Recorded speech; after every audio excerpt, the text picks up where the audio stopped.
It was dark. Stop shoving me, Manny. I can't see where I'm going. Really dark. Quiet, Danny. Do you want us to get caught? You want to spend the rest of your life in that cage? Ah, blow it out your beak, bird brain. And cold. It was cold, too. Look, Manny, my belly's glowing. It was true. All their bellies were glowing. A soft green-white that got brighter as their eyes adjusted to the dark. They looked to each other like floating pears, the rest of their bodies blending into the black of the thicket they'd breached. Shh, both of you. And quit flapping your feet, Manny. I can't help it. Web, feet, and flap.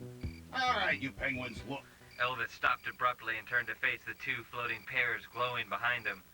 He hated having to deal with these two, but he was a smart penguin. He knew his only chance was to somehow use them. Our only chance in this is to stick together. And the only way that we can do that is if you shut up and do what I say. He glared at them for a moment. A cool, calculated stare that could melt butter on a hot summer day. A practiced gleam of sight, perfectly intimidating, cruel and heartless, and completely wasted in the darkness that still mostly surrounded them. They can feel it. He thought, squinting for effect. They're afraid of me. How easy it had been to talk them into this. How absurdly simple to trick them into thinking they were unhappy. For weeks he'd played with their egos. We deserve better than this, He would say enticingly. Is warm fish and fake ice the best we can hope for? Is this what our mothers raised us to be? Exploited exhibitions to be laughed at? Hell no. They'd respond. Of course, there's no such thing as fake ice. But they didn't know that. Now, come on. He said, pushing his way through the twisted mass of tangled twigs and leaves. Let's blow this coffee house.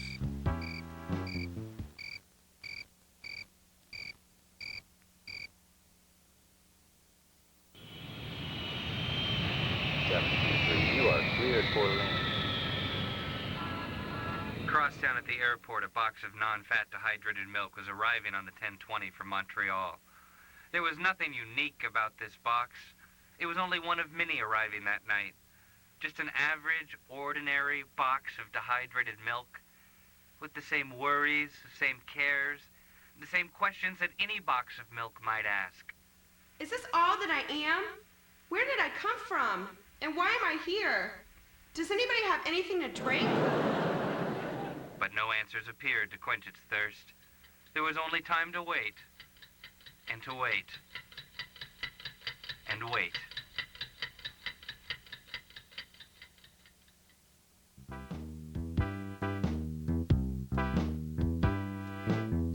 What are we waiting for? Danny flapped her wings impatiently against her side.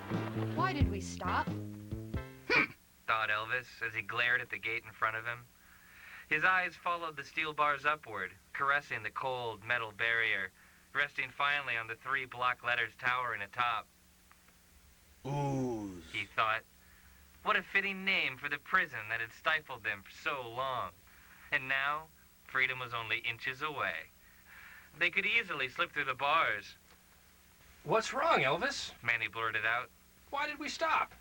Yeah, Elvis, what's wrong now? What's wrong? Elvis repeated distantly. He looked around at the looming concrete walls and the cold, barren foyer. He looked at the darkness, oozing from the corners and blanketing the night. He looked at his dreams and saw them as they had been, confined, tortured, smashed against the bars in front of him. He'd watched them shrivel within these walls, from paradise to discontent. Now, he only wanted out. What's wrong? He thought and paused. This place needs more guilt. Nothing. Come on, let's go.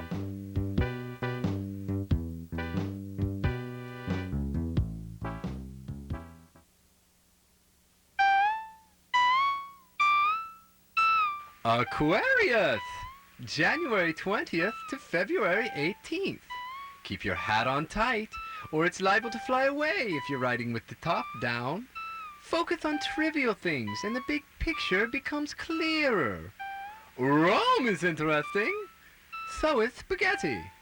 This is a good day to meet friends. Try the zoo.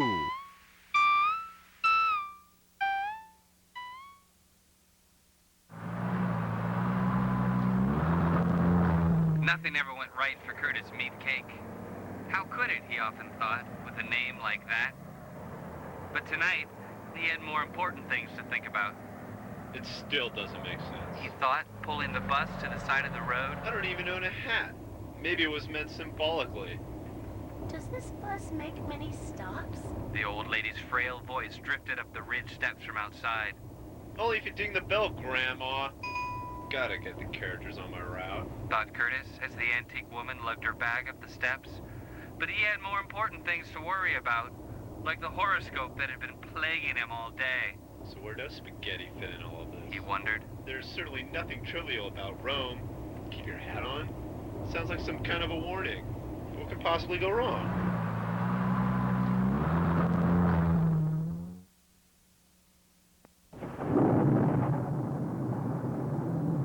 Thunder clapped suddenly in the heavens. The massive gatherings of clouds applauded each other with dark fury. A flash of brilliance and the rain began. Large drops at first, then bigger and faster as the storm began to groove. Ice and sleet surfed the clouds and tumbled towards the ground, melting with friction long before splattering on the city below. At the airport, rain pelted the runway as soon-to-be sopping Union men transferred the 1020's cargo onto various commercial trucks. Cursing and complaining, mostly at the ungodly working hour that night, they heaved the last crate marked dairy into the dairy truck and slammed the doors shut, completely oblivious to the tormented cries of one particular box of dehydrated milk. No! I don't want to die. It raved in its own darkness. What is to become of me? Where is my destiny? But even if they could hear the ranting ramblings, they wouldn't have cared. After all, they would have thought, it's none of our business. It's just a box of milk. Don't know who put it there. It's not important.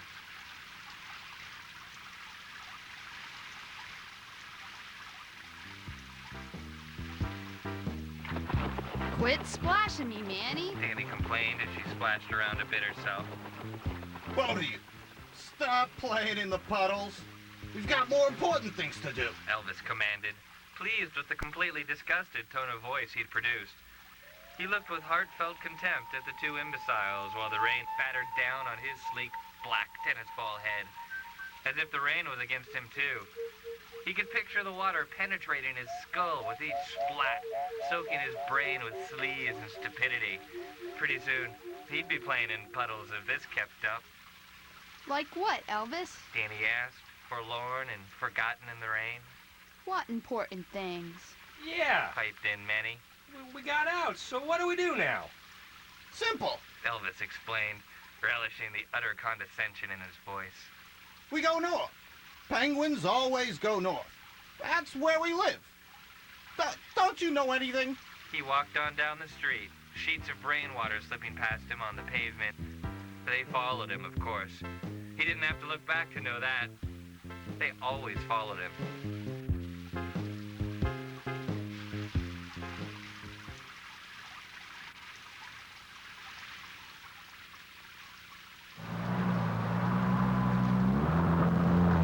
Curtis glanced in the mirror at his one passenger that night.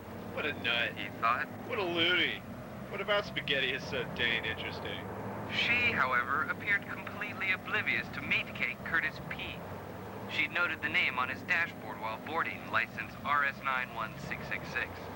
Aside from that, she'd been in her own world the entire night. She sat in the third seat back behind the driver, repeatedly shifting in her seat, looking around at all ends of the bus. The gray, colorless tint of her old, decrepit eyes stared blankly, mostly obscured by the black of her frighteningly large pupils. It's dark out, Thought Curtis, pondering the significance of her bloodshot eyes. but not that dark. What could she possibly be thinking?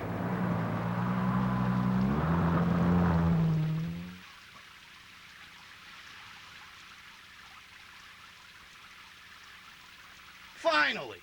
Here comes the bus. Elvis gloated proudly over his knowledge of such things. He only hoped the driver would be alert enough to see him and pull over. I bet he doesn't get many penguins on this route. He thought. But Elvis, we don't have any money. Oh, Manny, you pathetic simpleton. We don't need any money. It's all in the attitude, see? When we get on, just act like you own the thing. We're penguins. We're naturally intimidating. Don't sweat it. Soon. He thought as the bus pulled to a stop. This bus should take us straight to the airport. From there, we really go home. He smiled to himself as he hopped out of the rain and onto the bus. Everything's working out perfect. Why shouldn't it? My plans are flawless. What could possibly go wrong?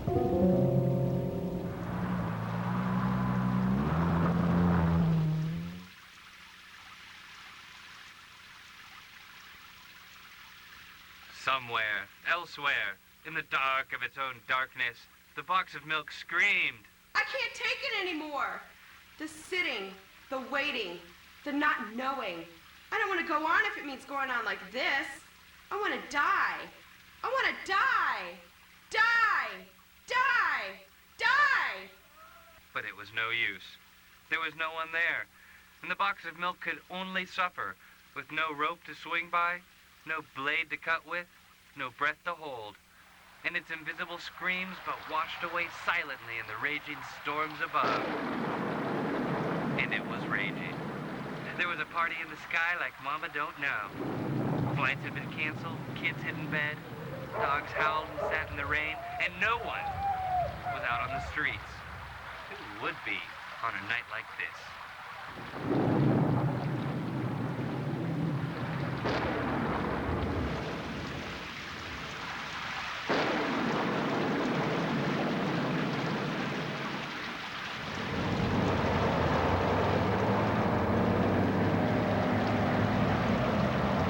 This just takes all. Thought Curtis as he checked the three penguins in his rearview mirror.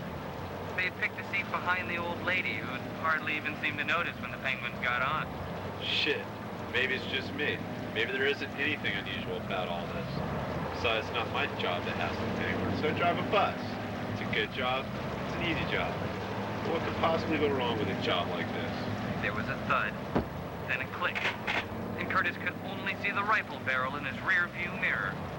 Don't fuck up! She screamed in his ear. Take the next left onto 121 North. Don't panic and don't fuck up!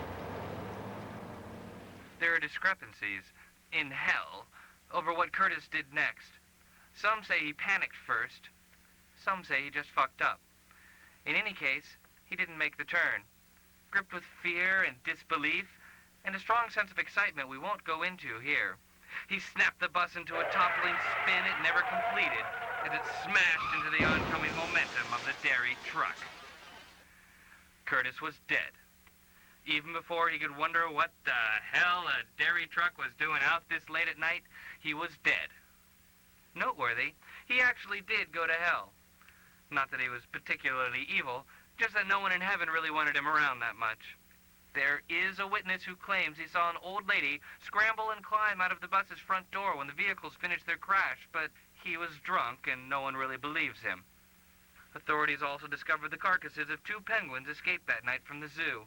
A third penguin, known as Elvis, is still missing and presumed lost. And the driver of the dairy truck died too. Why not? The storm eventually would also die, all storms do. But not before its splattering force attacked and devoured a small box of dehydrated milk lying on the side of the street near where the collision had taken place. The milk bubbled and gurgled and washed away into the night, happy and complete. And free at last.